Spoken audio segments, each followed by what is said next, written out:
Morning. My name is Claudio. I am a Jungian analyst. I live in Zurich and have my practice also in Zurich.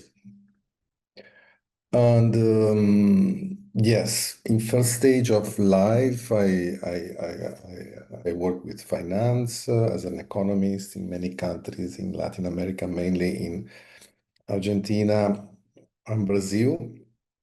And then in the beginning of my 50s, I shift to psychoanalysis for personal reasons, probably for midlife transition. And now I'm working with psychoanalysis and I'm going to talk today about something that I think that is very important, that is to understand in some way, to give some tips to understand what is going around, no? What is this crisis of contemporary society, and what is the role of the psychoanalytical community regarding this, what could be the role of the psychoanalytical community regarding this crisis of the beginning of the 21st century. So I'm going to start. I will use a PowerPoint. So let's see.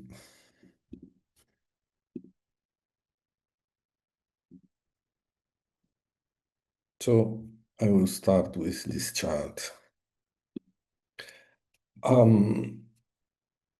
Jung wrote in Civilization in Transition that the primary function of the analyst, that is to care of the soul, must consider significant factors, including social, religious, political, and spiritual dimensions. Of course, we think that many think that I am in the psychoanalytical room, I'm here, and so my function is done. But Jung used to say and wrote that these factors, because neurosis is about how the collective impacts in the individual. So, but he says these factors Jung observed are invariably present in the clinical practice. You cannot avoid to see in the clinical practice these effects in the psyche of the patients and how this impacts you in transference and countertransfers. These factors that are present in the clinical practice, even in the silence of the patients. The silence of the patients brings a lot of information. On that occasion, Jung stated that crisis sometimes compelled him to exceed the conventional boundaries of his profession, as he believed the public could benefit from his perspective. So the community of analysts has since the period in which Jung wrote Civilization and Transition expand globally. But what I would like to say, to share my thinking is about, and also to hear from you what you think, what characterizes the current crisis, and what are the dynamics of this current crisis? What archetypes can reveal the actual crisis? How can analytical psychology contribute to understanding the present crisis? And how is the Jungian community responding? Contemporary society is undergoing fast transformation toward a technological paradigm whose consequences are difficult to predict. Complex conflicts persist across various regions. The ecosystem is under severe threat. An accelerated concentration of wealth exacerbates inequality. The current historical movement is marked by a collective narcissism, profound polarization, and a destructive impulse. So, the present crisis, how it is this crisis, no? It's difficult to be sure, but we can see some aspects.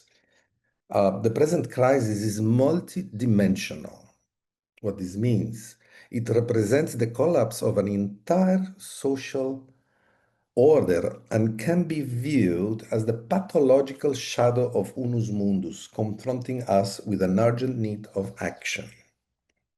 The resulting effects, fear, resentment, and society brutalization, fuel further polarization and threaten democracy itself. So Jung talk a lot about unus mundus. You know the concept of unus mundus. I had the opportunity to give some lectures the last 2 years about unus mundus, and yes, of course, this concept of unus mundus has a shadow. It could be that what is happening now in this moment is exactly the polarity, the shadow is the other side of what Jung's define unus mundus. The profound effects of the current crisis are so overwhelming that many individuals are merely surviving in a state of fear and resentment. A deep polarization in the understanding of events fuels aggression, division, and social fragmentation, further intensifying fear, resentment, and societal brutalization. This, at the end, fosters a depressive atmosphere that threats democratic values. Talking about democratic values, no, sometimes we are talking about the values and the democratic values, but if you have democratic values and behind the democratic values you have a human being that works with a imperialist understanding of reality, democracy cannot survive.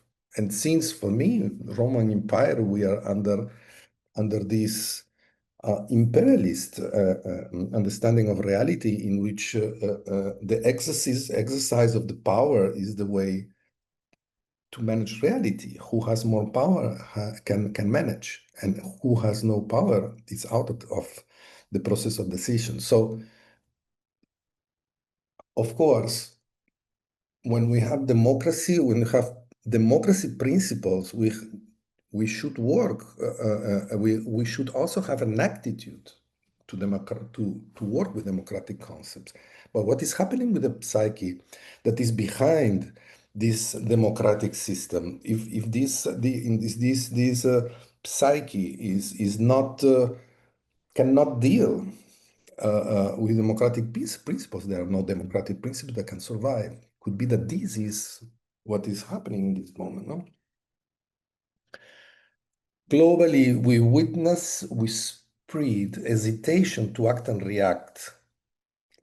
There is a loss of hope, a passive submission to dominant narratives propagated through social media. What is the role of the social media in this moment? Silence prevails in the face of violence and destruction. Byung-Chul Han, in Spirit of Hope, he wrote that he published in 2024. It's a nice book. Fear has always been an excellent instrument of domination. Hate speech and digital lynch mobs, which clearly stir up hatred, prevent opinions from being expressed freely. So the question is the neoliberal system a regime of fear? In the current liberal system, a regime of fear creates an illusion that individuals are free. Byung-Chul Han, in this 2024 Hope the book that she published, the name is Hope. She said, the neoliberal regime is a regime of fear. It has inducted people to isolate themselves by turning them into entrepreneurs of themselves. This is an interesting concept. He says, indiscriminate competition and pressure to perform more and more weaken the community. And we see, in our clinic, burnout. Everybody's burnout. So I have more and more people come to psychoanalysis or to therapy because they are burnout. But why so many people are burnout? And after the burnout comes a depression, and this is isolation. No? In my view, the media fosters the illusion that individuals are entrepreneurs of themselves, yet many ultimately become trapped within the algorithms of social media. So you start to be a kind of colonized by the social media, and you go into illusion that you are an entrepreneur of yourself, but you are repeating patterns that came from stimulus, impulse, that are fostered by the social media. Of course, this constant pressure to perform leads to burnout and depression. When individuals can no longer sustain productivity under such pressure, they risk losing their jobs. So you go into the system, you are under pressure, you lose your jobs, and then you are considered not adapt to of the demands of the God market. So you are completely out of the system forever. Within this framework, today, in many publications, in many official information of a healthy person is often defined as a one who remains efficient and highly productive under persistent stress, reinforcing a system that prioritizes performance over well-being. Andrew Samos, in A New Therapy for Politics, he wrote this. There is a feeling of being responsible that leads self-reproach and very low spirits with lack of emotional, cognitive, and psychical energy. In my opinion, it is crucial to feel a sense of responsibility for the events occurring in the external world, but without succumbing to guilt, as this can paralyze us and lead to depression. Learning to manage and overcome guilt is essential in this situation. Furthermore, to avoid depression, it is important to address and process anger and not let it aggravate.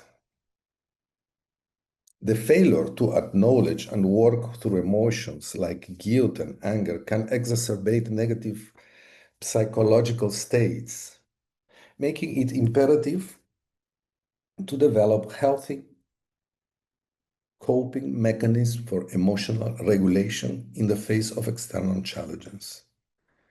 About this, Samos wrote in this A New Therapy for Politics. The point is that when you have anger in a form that cannot be managed or resolved, you will find some kind of depression and guilt.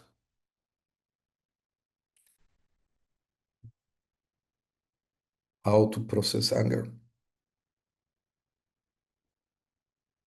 The actual version of the neoliberal system is based on the concept that we need to grow production and services with no limit. Byung-Chul Han, in another published 2019 Capitalism and Death Drive, he wrote what we call today is a carcinoma proliferation without a fixed target. Production increasingly resembles destruction. The self-alienation of humanity has possibly reached that point where it experiences its own destructions as an aesthetic enjoyment.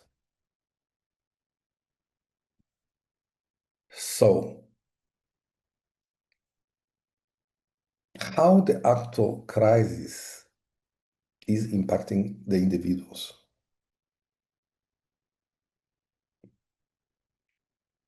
Are we no longer able to relate with the soul? Do we feel lost and paralyzed?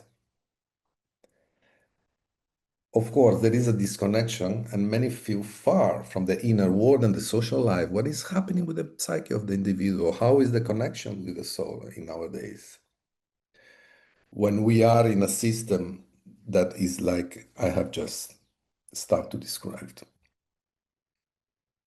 Jung saw nature and the environment that surrounds each of us as a living matrix of potentially synchronistic meaning capable of illuminating unus mundus. Considering that the current crisis is the pathological shadow of the unus mundus, what blocks us from looking at the planet as a living entity that is the result of individual and collective processes? Is there currently a collective shadow that prevents us from facing the reality that is leading us towards the destruction of the planet? How is this shadow? It's very important to understand the shadow. About this, Elana Lang, in a very interesting book that I think that for me was nice to read, uh, about the power of cultural complexes in Israel, published in 2024, she wrote, as analysts, we try to listen to the unconscious, to be in touch with the shadow, because we believe that the shadow holds valuable material and that ignoring it put us in a danger of being possessed by it. In previous lectures, I wrote about possession, no? And possession in this context, and she is writing about this also. Let's see a bit more about the dynamic of contemporary crisis. We are under the influence of the neoliberal system. Narrative, the neoliberal system narrative through social networks, very important, the role of the social networks, now enhanced by artificial intelligence. So this is got a very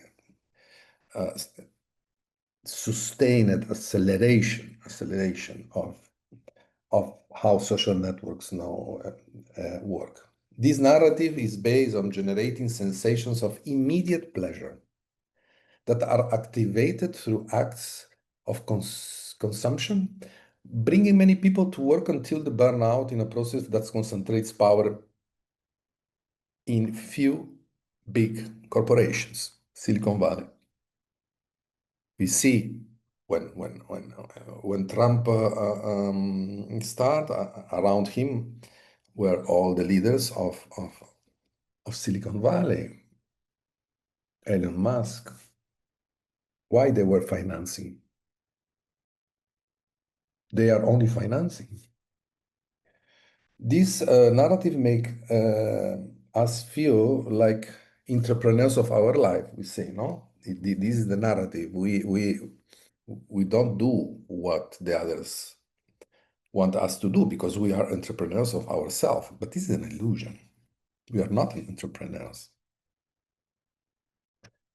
Neoliberal capitalism perpetuates a narrative that demands limitless economic growth, that grow with no limits, often at the expense of ecological sustainability and social well-being. Of course, is a paternalistic attitude that we should grow forever also, and who has to pay the bill is Mother Nature.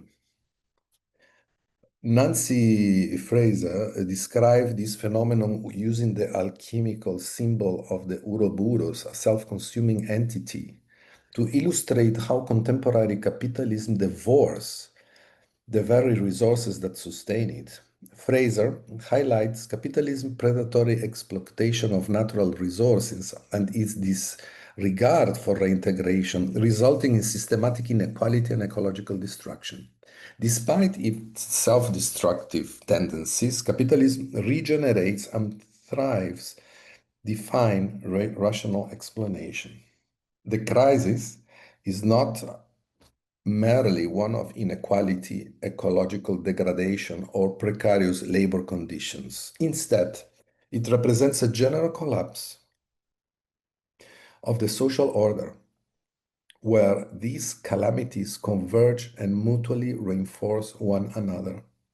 Capitalism's pursuit of power and infinite accumulation forces an illusion of omnipotence, wherein the denial of death becomes central of its narrative.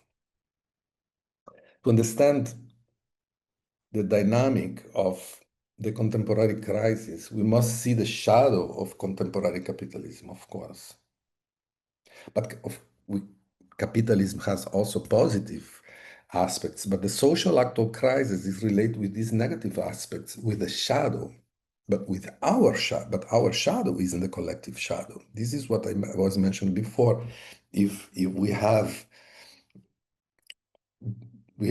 democratic rules of respect, of living together in a way that everyone can express the best of himself.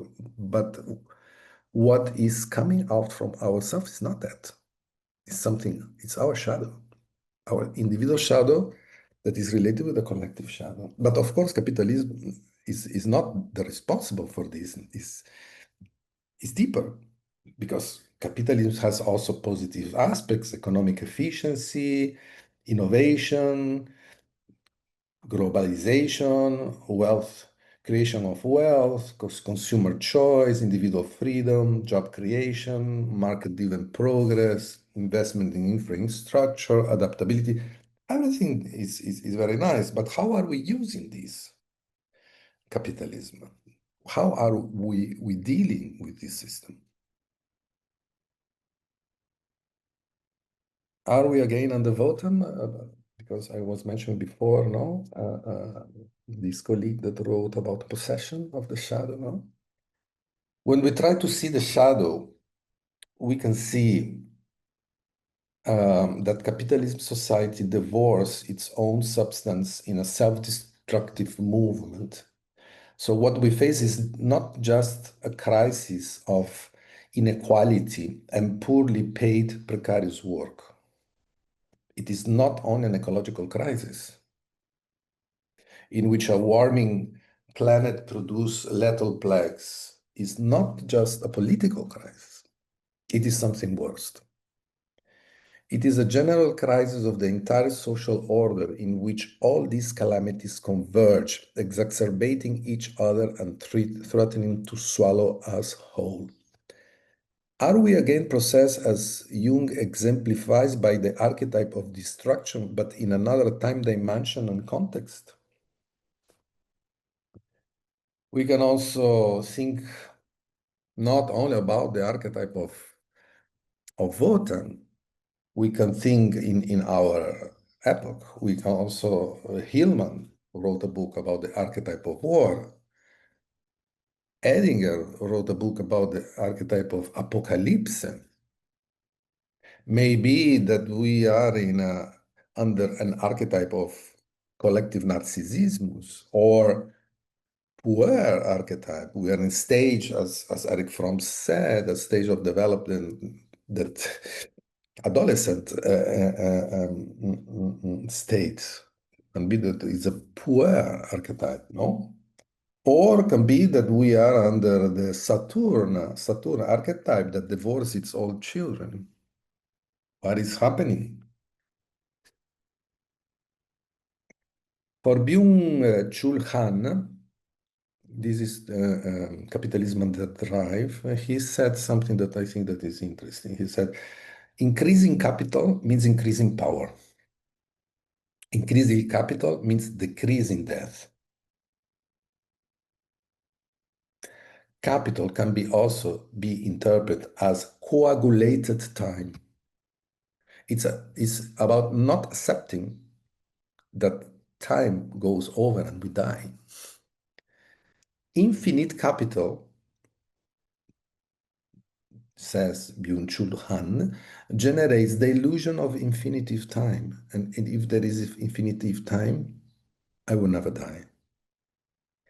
Could be that growing without limit and concentration power is a dynamic to go into the illusion of being omnipotent.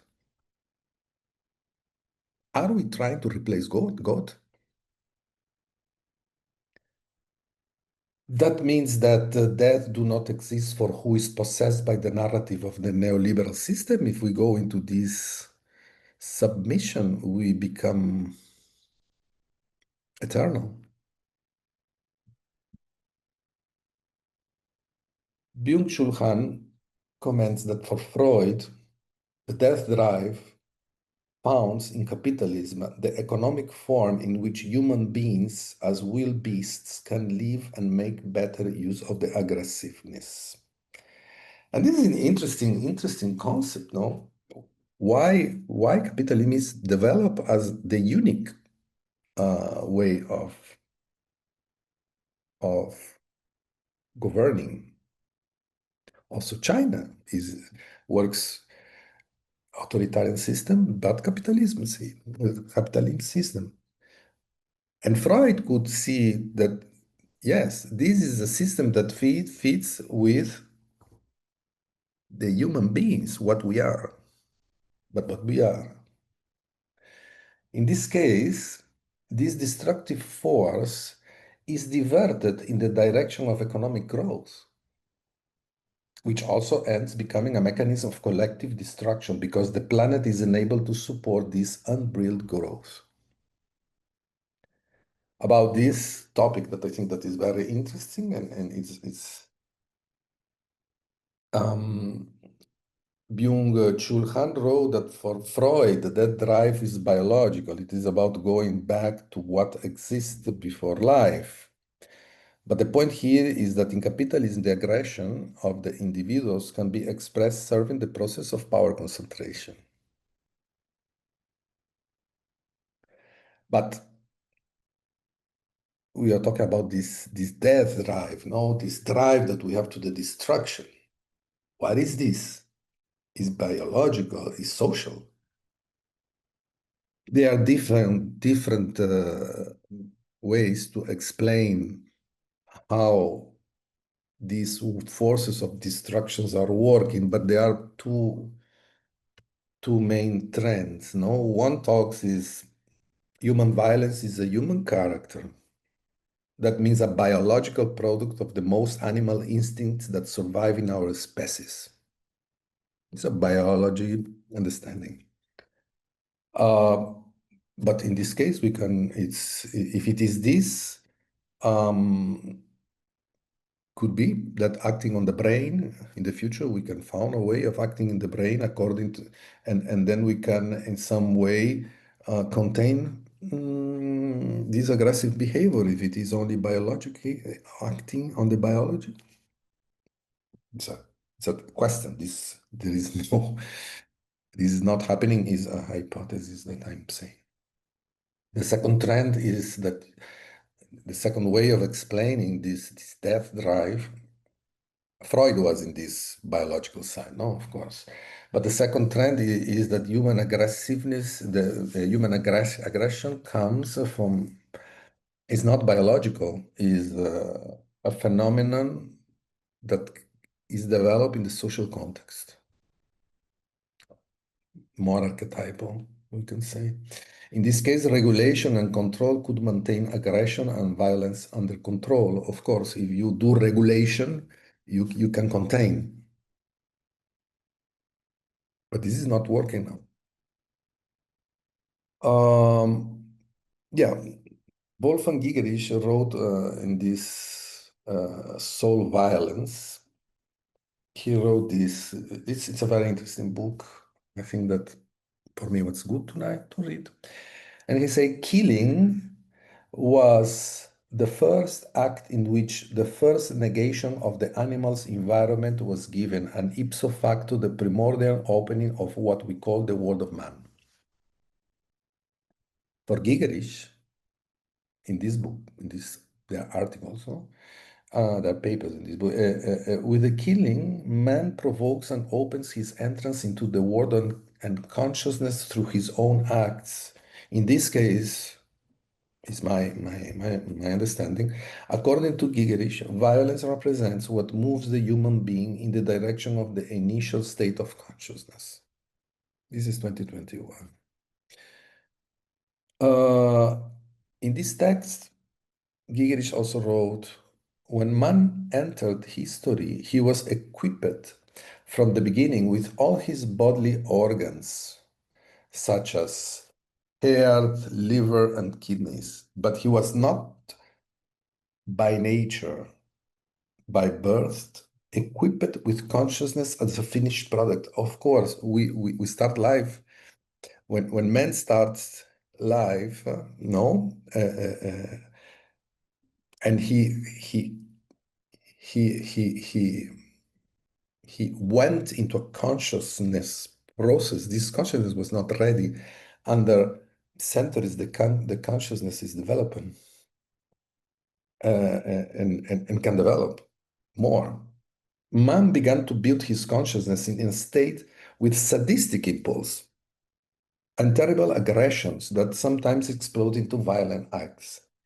This consciousness that is developing is still under the influence of sadistic impulse, killing instincts. For Gigerich, the human drive to kill is from the beginning an event that has its origin not in biology and nature, but in the soul and in the psyche. Gigerich also comments, the special relation between soul and violence is due to the origin of the soul in the intentional act of killing and violating the innocence of life.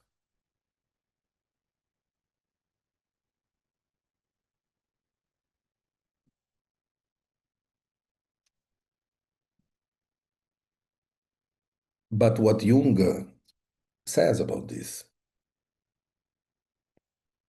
Jung in Collective Works, Volume 10, Civilization in Transition, paragraph 387, about psychic violence, he wrote this. Psychic violence has rather to do with the unconscious soul, because everything that presents itself to man from that dark territory is considered either something coming from outside, therefore a real or a hallucination, and consequently not true. That a thing does not come from the outside. The violence don't come from the outside.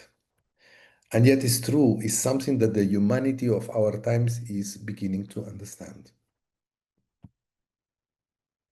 So, for Jung, psychic violence has to do with the unconscious soul. So we have three different approaches: biological, social, and related with the soul. Could be also that we can think an approach that takes in consideration all of them together. I don't know. Going back to the neoliberal system trap.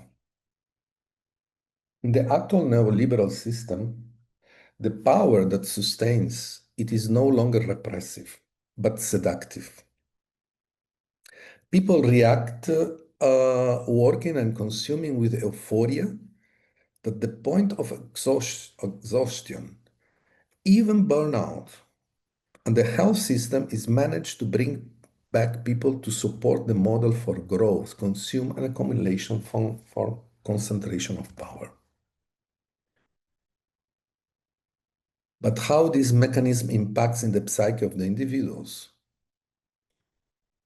Depression and anxiety disorders, sense of guilt, shame, deterioration of self-esteem when performance is under the target, a constant feeling of emptiness. This is I see this in the clinic when people that work with business come to do analysis. They put themselves in so big targets all the time, no? And this, of course, brings a lot of anxiety that they will not really arrive to this target and they will lose their jobs. But at the same time, they receive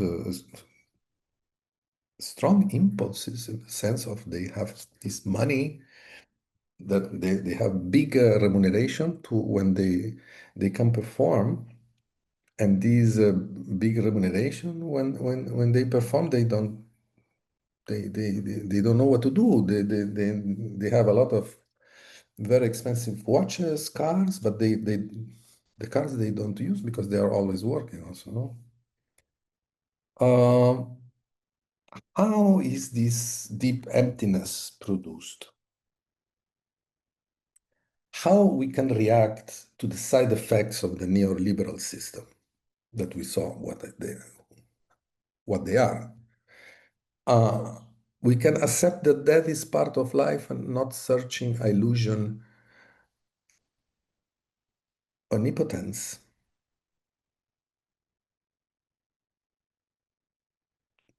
How can we connect with the soul? We see with practically we lost this ancestral connection with the soul.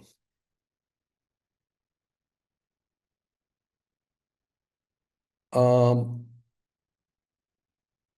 about this topic, Hillman, there is the Hillman and Ventura, no? The 1992, it's a book about 100 years of psychoanalysis, no? It's very interesting, no? It's a book about 100 years of psychoanalysis and the world is better or not? And there are many good reflections, thinkings, discussions, no?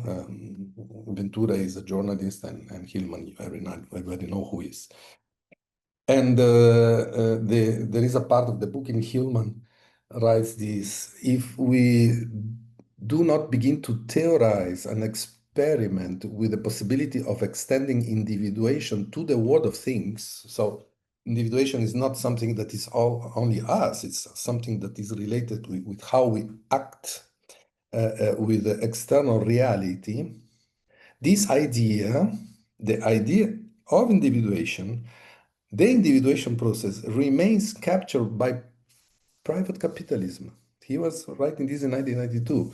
An enterprise aimed at developing my private property, myself, my own soul, my own personal journey, my own locked diary, signals that point us away from the world to take refuge in the recesses of our chests. So individuation, the power, I think, of, for example, the social media now with the power of artificial intelligence, this can penetrate our life in a way that they take over our individuation process. This is what Hillman was writing in 1992. I like to quote Gambini about the psychological disconnection with the archetype of conjunction of opposites. He wrote in Analysis and Activism, 2016, my analysis of the deep crisis of contemporary society focused on the alarming loss of essential values, as well as psychological disconnection with the archetype of conjunction of opposites. Nature and technology, for instance. For Gambini, humanity has lost a sense of orientation and a whole sense of fundamental values because the archetype of a possible conjunction of opposites as a mental procedure to weave a fantasy of future is not activated. So our fantasies are one-sided. There is not. He sees that this tension between technology and ancestral values, no, these values that are related with the connection with the soul. So we are in this side, we are not connected, but we cannot put this together. There is not. If we think about the transcendent function, no, the tension of maintaining, sustaining the tension of the opposites. But what is this technological values ancestral soul? For Gambini, the crisis is related to a deeper technological transformation. It is essential to confront technological values with those of the ancestral soul that are lost in the collective unconscious. Gambini wrote, "It's possible and desirable to counterbalance current realities such as the predominance of technological values with the no practically lost wisdom created through the ages by the ancestral soul and mankind." But let's go to the role, to the function of the analyst. What is the function of the community of analysts in this crisis? What is our function? And I want to quote Martin Barrault. He wrote, "The traditional understanding is that the individual transformation changed the world as if society is basically the sum of individuals. Focusing our analytical practice in these terms, that means only to the individual makes us lose touch with the historical, cultural, and political context in which we are inserted, failing to see which archetypal dynamisms are activated in the social context." He's saying the same of Jung in 1997. Who is this guy? No, I don't know if somebody of you know who is. Uh, Ignacio Martin Baró was a relevant figure in the intellectual community in America, a social psychologist and a philosopher. He studied classical languages and humanities in Quito, Ecuador, humanities and philosophy in Bogota, in Colombia. In Europe, she studied theology and did a PhD in Chicago, University of Chicago. 81, he assumed the position of academic director in University of Central America and head of the psychology department. Then he was killed, no? He was murdered. He wrote about the psychology of liberation and how to renew the traditional approach of psychology considering the external reality. So,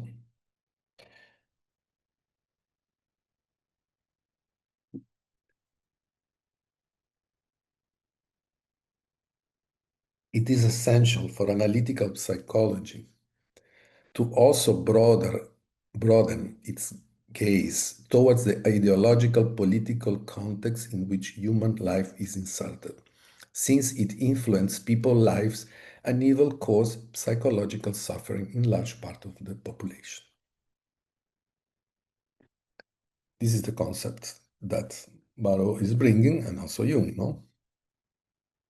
For Martin Barrow, the role of psychology is to assist people to understand their realities through a reflection of their own social experience. Martin Barrow worked with a special focus in social psychology, but in my understanding, this also is related with the role of the psychoanalytical society. Ignacio Barrow, in Writings for a Liberation Psychology, he wrote, "The people's lack of information about the world they were inhabiting and their inability to see the truth of that world reflects back to them by the communications media, had not been defined as a problem by psychology's establishment, societies, and organization." This is a critic, no? This was 1996. There is something changed, no? Paulo Freire is a Brazilian philosopher. He wrote Pedagogy of the Oppressed, and he is considered from many as an important reference in social sciences. And these are words of Paulo Freire. The now well-accepted concept of the awakening of critical consciousness joins the psychological dimension of personal consciousness with the social and political dimension and makes manifest the historical dialectic between knowing and doing, between individual growth and community organization, between personal liberation and social transformation. Is this concept of being transformed in the process of doing. This is very also important because what means to do for the analytical community. We do only in our room.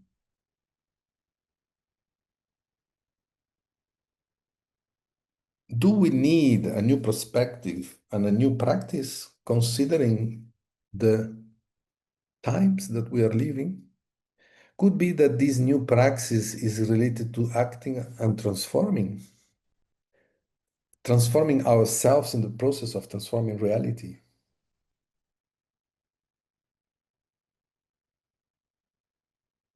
How to act and bring consciousness in the actual context. How we can do this.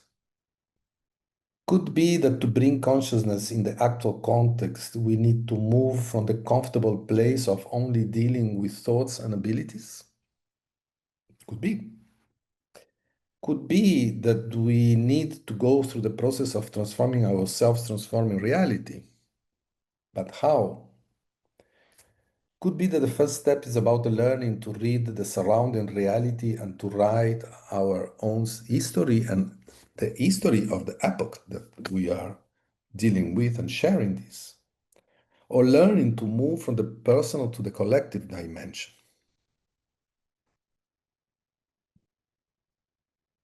Here we have some statements of Paulo Freire in this book that helps, I think, to think a bit about the how. And these are the statements. The human is transformed through changing his or her reality.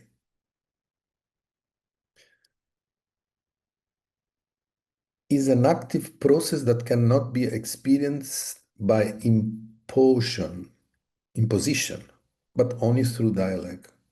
And this is a bit an important question because it's not by imposing that we can manage the problem. We should learn to hear and we should learn to act and we should work with some principles, no? That are not the principles that are around us. It's not easy to say, not easy to put in practice. But if we go in a process to impose our understanding, there we are playing the same game of what we are criticizing, what we are afraid, what we are concerned about. Through the gradual decoding of the people's world, we can grasp the mechanisms of oppression and dehumanization. People's new knowledge of their surrounding reality carries them to a new understanding of themselves and, most important, of their social identity. They begin to discover themselves in their mastery of nature, in their actions that transform things, in their active role in relation to the others. Let the people tell their story, and through a new writing, a new perspective of the story of discovering themselves, this can start transformation. All this allows to discover not only the roots of what they are, but also the horizon and what they can become.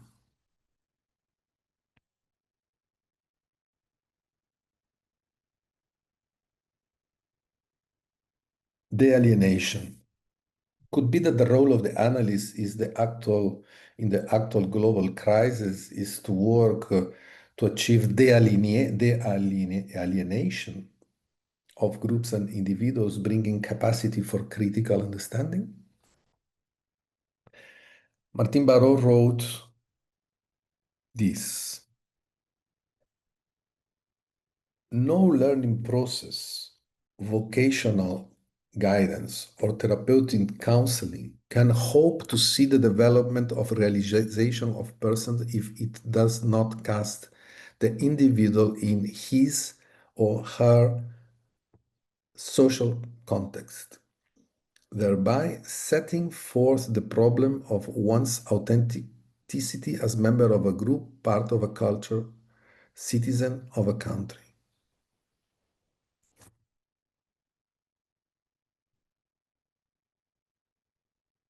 The process of bringing consciousness in psychotherapies must enable the individual to assert his or her personal and social identity as part of a movement of collective and affirmation.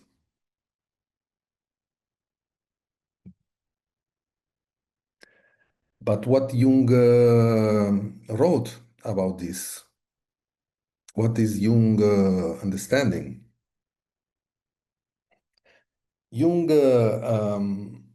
wrote in Collective Work 10, in a prologue of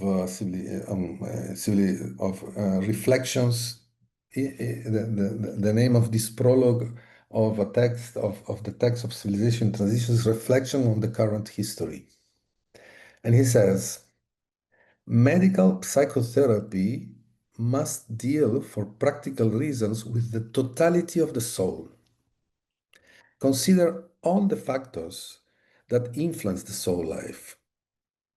On the one hand, it is a question of biological factors. On the other hand, social and spiritual factors. And here comes Jung with this understanding of the three pillars that are related with the question of human behavior. No, so it is quite evident in the sentence that Jung's understanding is that the function of the analyst is quite broad, not only that the analyst must deal with the soul, but also taking into consideration the impact of the sense and dynamics of the soul, not limited to biological and individual factors, but also considered social and spiritual factors. Jung wrote in this text, an epochal situation disturbed to the highest degree, such as ours, with its excited political passions, its revolutions bordering on chaos, and worldview shaken to its foundations, had such powerful influence on the soul event, on the individual, that the physician has no choice but to pay the utmost attention to the effects of historical circumstances on the individual soul.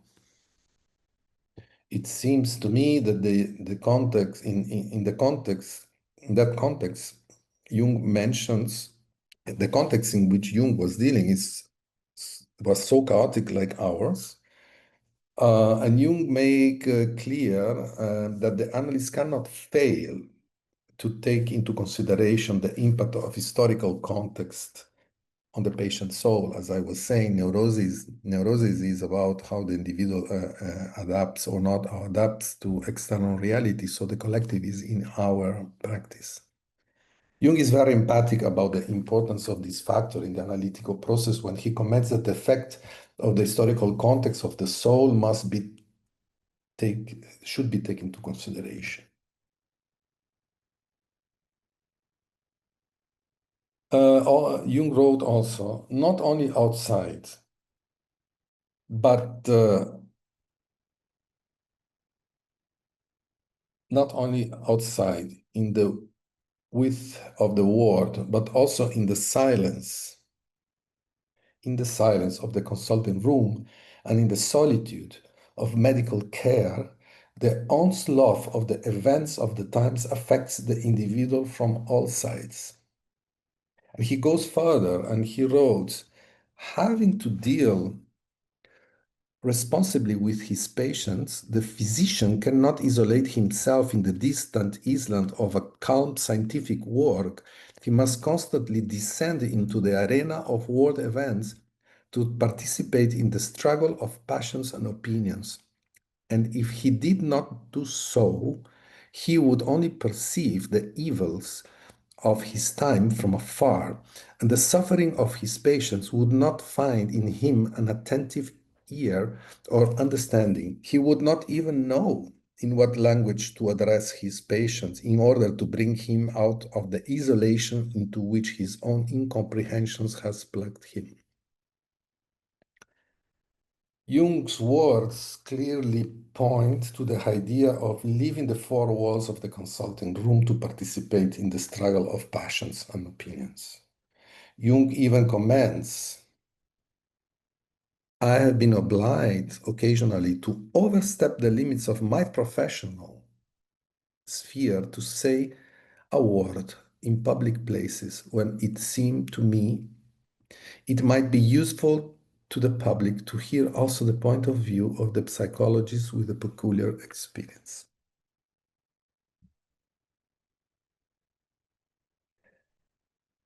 The act of feeling of emptiness can activate mechanisms of projection of a latent anxiety, which helps to further polarization in families, social groups, and nations. The traditional way in which the psychoanalytical clinic works is by focusing on the individual as a patient. This approach has been broadened and used for groups. Now it's very common to work with group theory, group therapy. But the current crisis make it necessary to apply the approach to other extant groups, such as corporations and political organizations.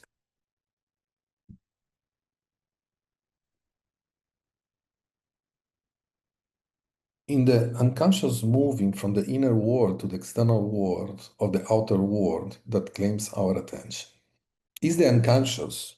This is a question that Andrei Samo brings in this, the political psyche. Is the unconscious moving from the inner world to the external world or the outer world that claims our attention? What is happening? Are we moving to the outside or is the outside that is coming to our in? Like, yeah, like Hillman wrote.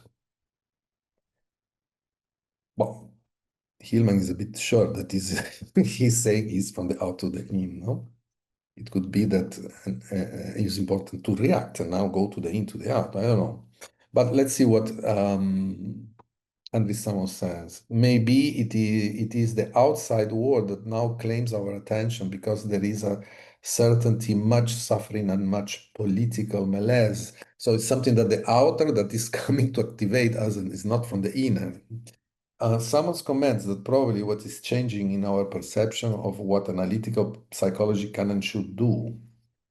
And this call for an analyst could be this from the out to the in could be and now and what should I do?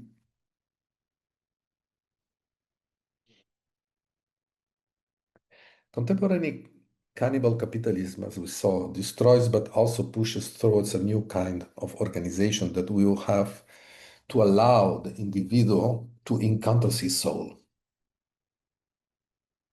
If we go to the concept of yin yang, of unus mundus at its shadow, no, the actual situation as a shadow of unus mundus, no, we are in this place now.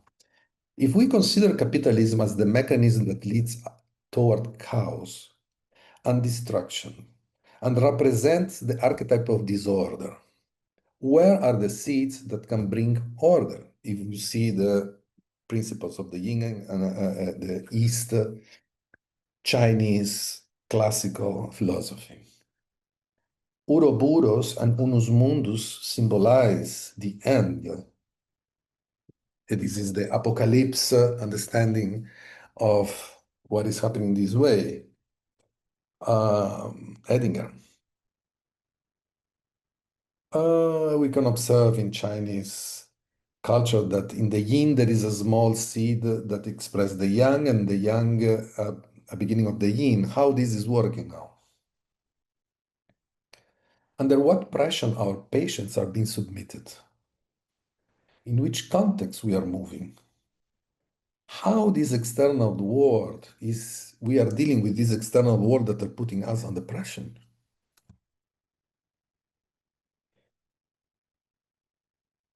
What is the Ching speaking?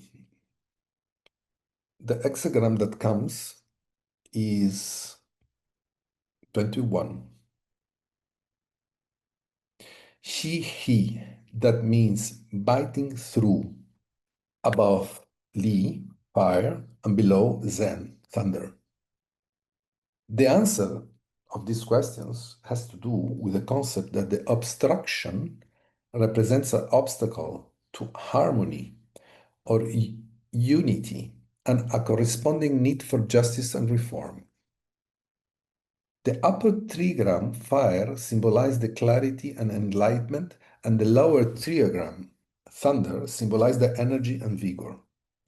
That means that faced with obstruction, we are in an obstruction situation, we must proceed with energy and clarity to remedy the problem immediacy. This hexagram has to do with clarity, action, and the immediacy. This hexagram concerns for energetic reform. Balking, the road also of change. He says about this trigram, no? Where there is danger of significant deterioration or lasting injury, vigorous action is necessary to do justice and restore prosper conditions. Whatever the cause of the situation, reform is imperative. You must take a firm stand now. Things must change. Half measures will not do. You must cut through to the earth of the situation and approach it with complete clarity. Then, when you understand what needs to be done, you must act. It's really about analyzing deeply what is happening before acting. But when you really understand and you find in yourself the strength and you are convinced about what is happening, don't be afraid of confrontation if it is necessary to set things right. Courage. Have courage.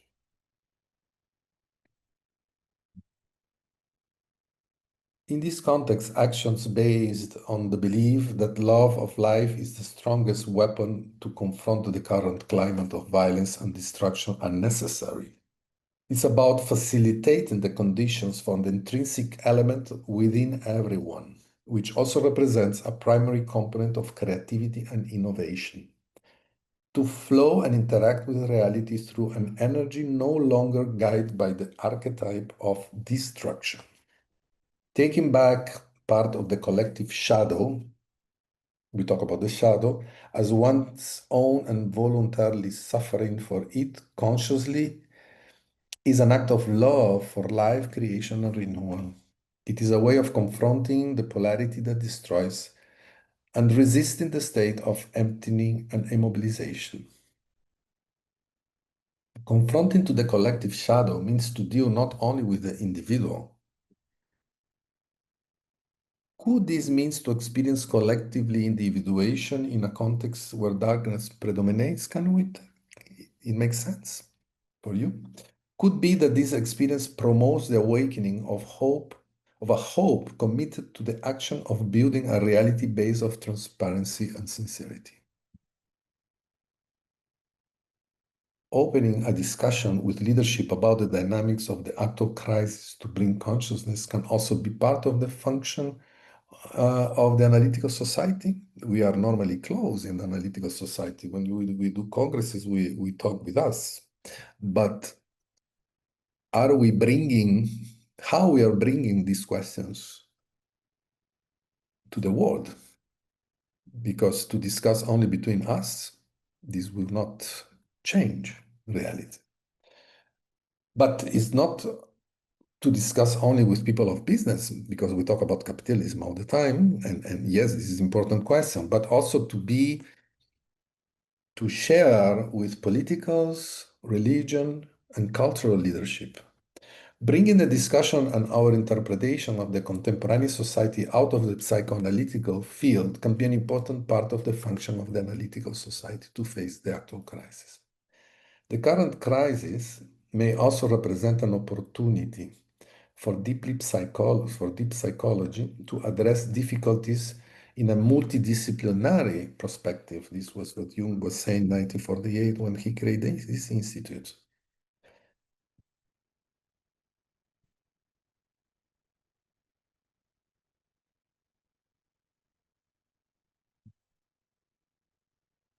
Numerous ongoing movements are reacting, bringing the concept of unus mundus. There is a reaction, no? To this actual situation, to the collective. We can talk about movements related with quality of life, environmental sustainability, feminism, the right of ethnic minorities, liberation theology, LGBTG plus rights. These initiatives reflect a broader process of social and cultural transformation. They serve as a positive responses to the current crisis, offering new perspectives and pathways toward a more inclusive, equitable, and sustainable future. By addressing fundamental human rights and environmental concerns, these movements highlight the potential for growth and renewal in times of adversity. Resistance to the shadow of the neoliberal capitalist system expressed through corporations in the current social and economic context can also represent an experience of individuation. This experience is necessary to stop Saturn's cannibalism, so that the Olympic deities can be freed from obscurity and we can reconnect with our soul. It is important not to be possessed by the apocalyptic fantasies and to ascribe the entire responsibility for the current crisis to the market economy. It becomes important to approach the problem with the realism that hexagram 21 of the I Ching indicates, and not despising the positive aspects that result from the current economic system.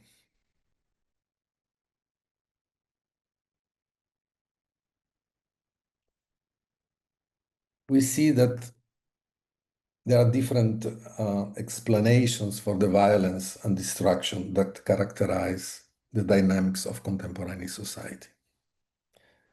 The explanation of the origin of violence can be based on biological, cultural, psychological, or spiritual concepts, or a mix of them.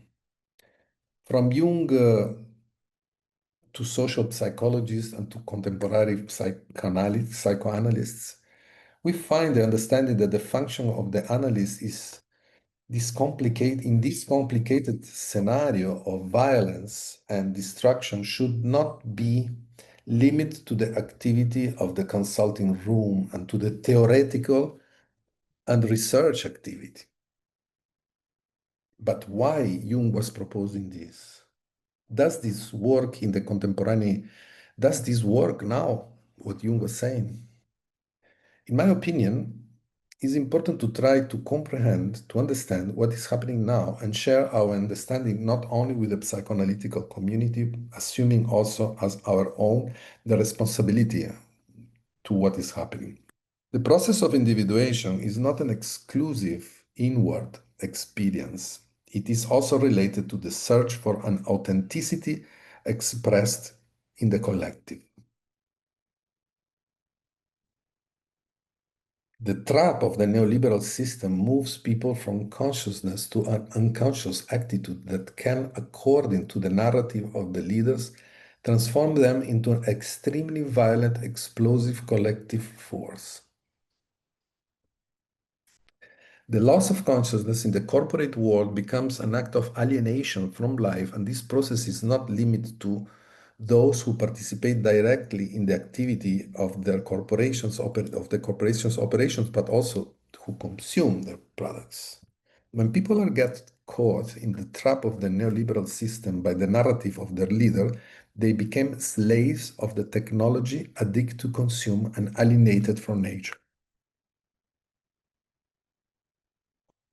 About this topic, we can see also what Samos wrote.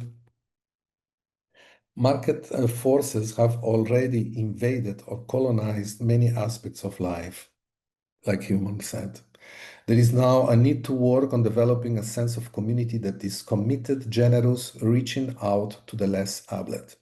However, a sense of community that does not address the authoritarian shadow of the community itself will only be weak, arid, morally elevated, but scholastic and socially useless. We will not succeed in limiting or taming market forces unless we understand their psychological nature and the powerful imaginary involved in these factors. Some people think that we should go back to Nigredo and start again, but one thing that there is a possible reaction to the outlaw, but other thing that there is a possible reaction. About this, I agree with Gambini, Roberto Gambini, when he said his opinion that our tragedy is related to the destruction of the soul that was developed in a long period of time, and to move from the actual situation of emptiness is essential to reconnect to our roots. This is a bit what Samuels is saying with another words, no? In this previous quote. Going back to Hillman, in this Hillman and Ventura, 100 Years of Psychotherapy, he said, the depression we are trying to avoid could be very well a prolonged chronic reaction to what we have done to the world, a grief, a mourning for everything we have done to nature, to cities, to whole populations. He also wrote, I think we have also lost shame. We talk about our parents shaming us when we were little, but we have lost the sense of shame towards the world and the oppressed, the shame of being in the wrong, of ruining the world. We have turned this shame into personal guilt. Perhaps the way to begin the revolution is to get on the side of our depression. It's very Jungian, and I totally agree. But here the point is, how we can move from this emptiness. The human psyche is not only an individual phenomenon, but also collective. A Jungian approach can also be used to interpret collective phenomena, not only to understand, but for a better interaction with the actual critical contemporary reality, transforming ourselves in the process of transforming reality. I deeply believe in the importance of going into this process with hope and working actively in the external world. Reflecting on the meaning of hope is essential to facilitate that necessary reconnection with our essential values. I would like to finish quoting Byung-Chul Lan in the book The Spirit of Hope, 2024. These two quotes that I think that for me are very meaningful. In hope is enclosed an active dimension which moves us to act and inspires us to something new.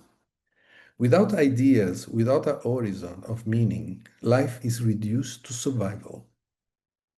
Or, as it is today, to the immanence of consumption. Consumers have no hope. All they have are desires and needs, nor do they need any future. When consumption becomes absolute, time is reduced to the permanent present of needs and satisfactions. And with this, I finish this